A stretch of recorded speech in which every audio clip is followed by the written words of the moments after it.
It's shark season 2020, and as most locals know, great white sharks are back.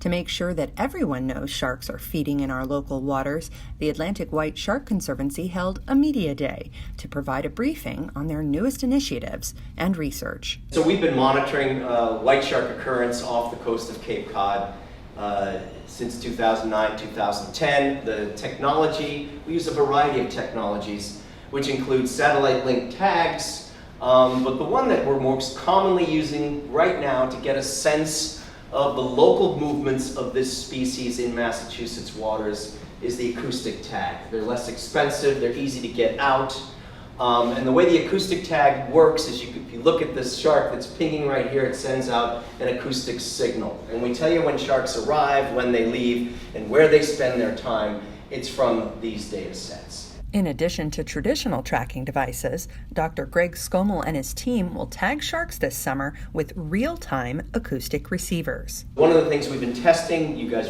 heard a little bit about this last year, was what we call a real-time acoustic receiver. And the way these receivers work is anytime one of our tagged sharks swims within the range of the receiver, it not only logs those data, but also sends them to us immediately.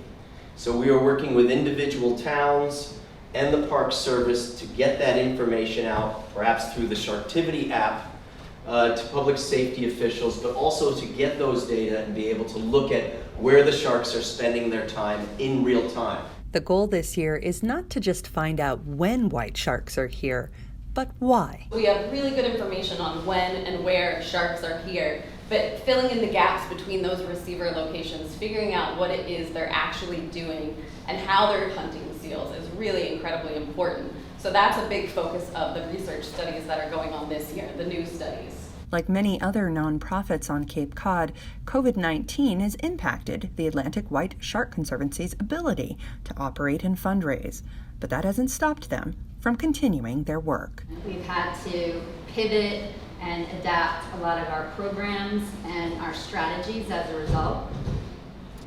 As the primary fundraiser for the organization, one of my big focuses is on creating virtual fundraising events to replace the traditional in-person events that we've had.